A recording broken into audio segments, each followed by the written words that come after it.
Is to dancing ancestor Shirley MacLaine, would you believe? She's the star of the English smash hit television series Heidi High, has been voted one of Britain's funniest women. Apparently she'll do anything for a laugh. She delights in shocking people, we're told, and she's even taught Lady Di to tap dance. We'll talk to her after the break, if I can pluck up the courage, but first take a look at her serious side as she sings Let's Hear It For Me. Please welcome Sue Pollard.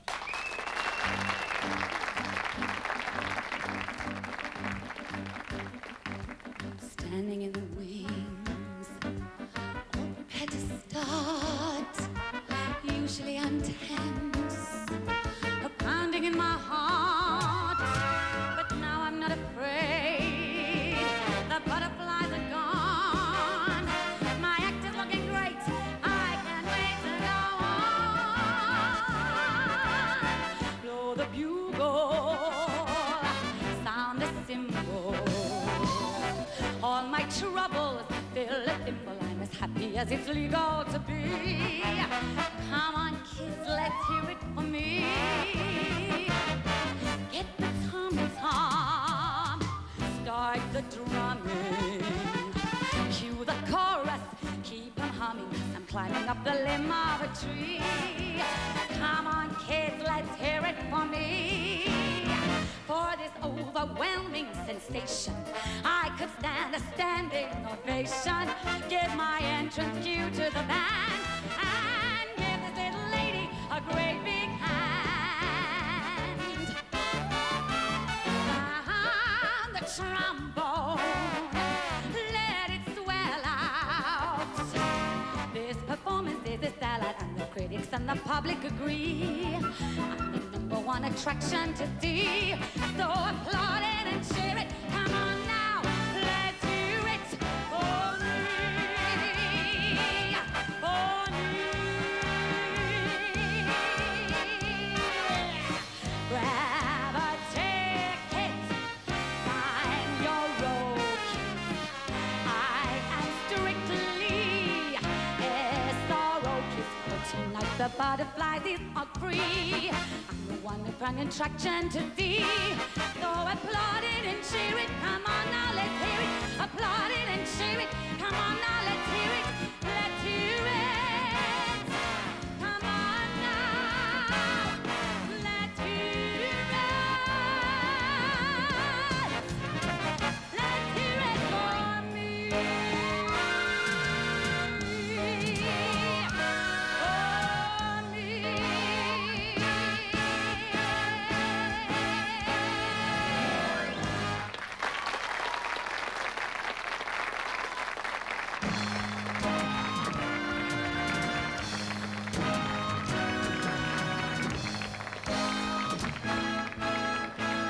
Legs around that interviewer's neck. Ladies and gentlemen, Sue Pollard.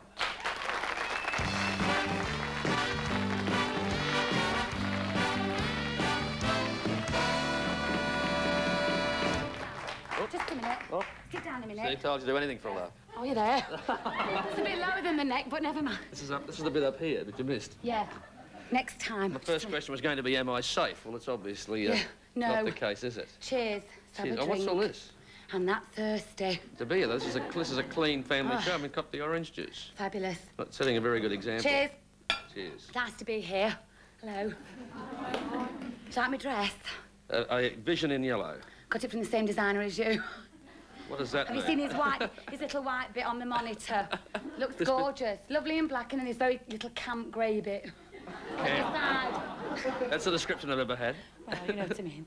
Suits most people. Sue, I managed to get out of the toe hold. Oh yes, very good. Well extricated. But why did you find it necessary to it's just wrap your legs around an interviewer's neck? Well, you see, he's a sort of guy. He's a lovely bloke, right? This guy, Michael. Somewhat similar to yourself. I've got to say that, haven't I? No, it's okay. It's not my show. It's all right. Oh, well, the thing is, and it's great because I just thought, well, anything for a bit of fun. I mean, it's not like being an entertainer, but at the same time, you're a sort of person as well, aren't you? So you've got to, and I like a bit of fun, so I thought I'd do that. Just well, it must like a bit of fun. Look what I look like. It's only 1 o'clock. What did he think of it all? He loved it. He went, now, Susan, behave yourself, darling. We are here to have a nice little chat. I'll see you in your dressing room after. He never came. I was waiting for 2 hours. I thought, he's not bloody here yet, there. Anyway, carry on. Yes, I will. Actually, I'll use this little... Tell me, George, how long have you been an interviewer? This is a much better idea. Actually, I think I'll use this little blue sheet this time because these people go to all this trouble to prepare. I know, yes, very good. I've read them and they're typed up beautifully. Which question would you like to be asked? What about the Princess Di one? No, we'll get to that later. All right, fine. Oh, here very it is. This one. You have a beautiful singing voice, yet you came second to a singing dog on Opportunity Knocks. Oh, tragic. Do you get Opportunity Knocks here? Do we get Opportunity Knocks here? Well, it's like a talent show, you see. And I went on and I sang this beautiful, you know, ballad. And the bloke said, oh, no, we can't have that. You'll have to sing a funny song. And I was mortified because he said I got a funny face. I mean, what's the girl to think? I was looking all glam and, you know... What did the dog sing? Well, the dog, actually.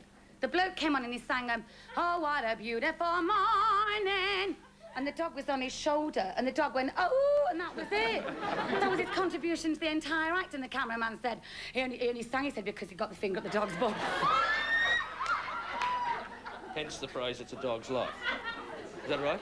I suppose so. Oh, hang on, look at me. Very ladylike, sat here like this. I'm rather pleased I can't see this. You look great. Look at him there. There was his little camp grey bit again. Did you clock that? There, look, there, that's it. Quite real. Yes. Got to see anywhere else. Never mind, don't answer that, George. Tell me about teaching Lady Di to tap dance, then. Well, seeing you're so keen to tell us. Well, she's the president of the Save the Children Association. Right. And I went along because I did a lot of charity work at home, you see. I mean, they never pay me for work days. I'm a very cheap artist. Not really, but... So I went along and I met her in the foyer, and we got talking, and she actually had a chat in a paper earlier on, in an interview. You know, like Woman's Day or Woman's Word that you get here. And she was on about saying how she liked tap dancing. Well, I've just been, not one to name drop, I've just been performing in Me and My Girl. You know, it's about a Cockney London musical. Absolutely done in there, I can't get me back. And there's tap dancing in this. So I said to her, how are you getting on with your tap dancing? And she said, oh, frightfully well, because she's a very well-spoken girl. She is. See? Well brought. Anyway, so she went like this, hang on. So, it's ever so funny. No, it's really funny because she was terribly frightened of it all, and she just went like this, you know, she had to, and then she went... And that was it. Oops. Oh, shit. So, we did a duet. Yeah, put it on, George. It might look better on your ear. It doesn't go at the ensemble. But she's a lovely lady, actually. She's a very, very nice person. And she's actually better... Oh, I keep showing my legs again. Will you stop it?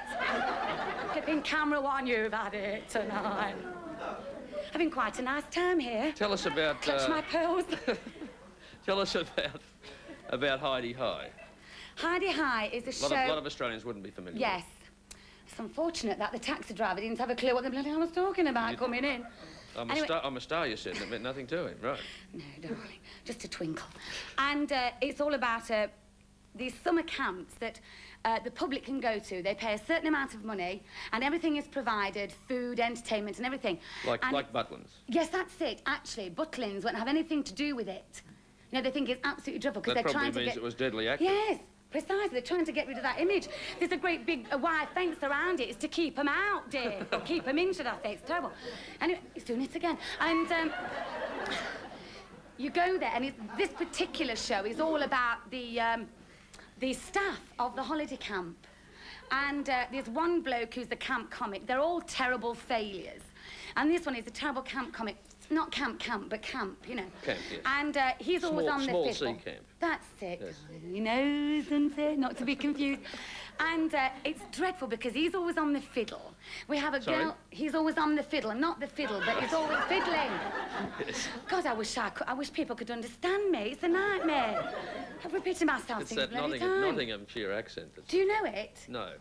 Oh, no. You were told, weren't you? He said to me, how long have you been impersonating Cilla Black? I did too. That was the joke line I was going to use. But they did tell me not to do. Slap me a wrist off if you can find it. No, you did it much better. No, the thing was, what I was going on about, oh, yes, and there's a character in it as well that she wakes people up with through a loudspeaker, and the actual roll call is Heidi Hi, and the public shout back, ho-de-ho, with about as much enthusiasm you can muster at 6:30. And you have to go, and it's just dreadfully organised. And my character is a girl that's always trying to sort of better herself and be like Judy Garland, and trying to get a yellow coat, which denotes your experience on the camp. It means that you can have fun with the campers.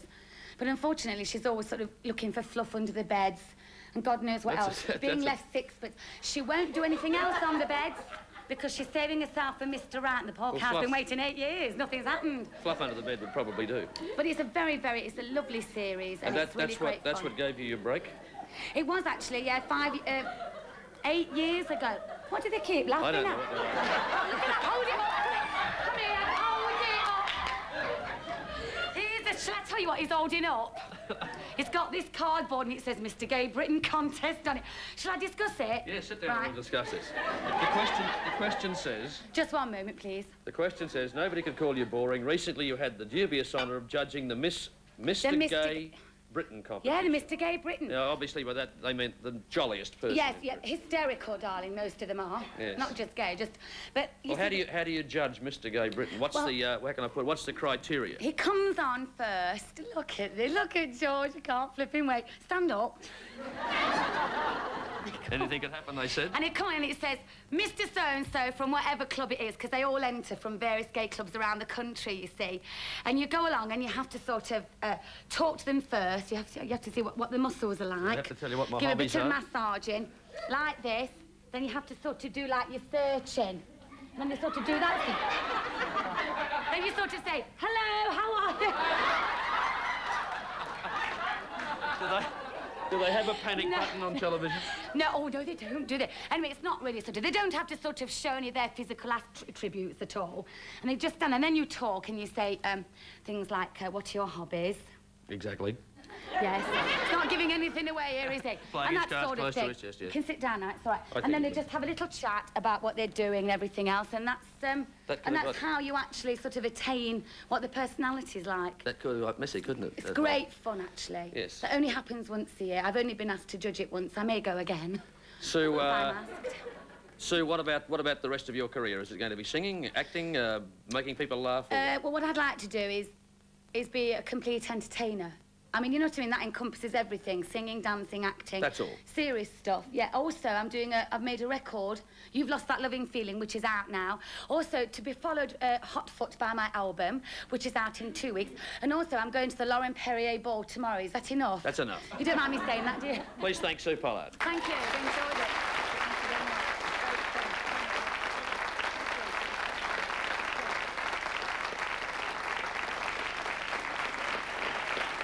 Well, amazingly enough, survived that. After the break, I find...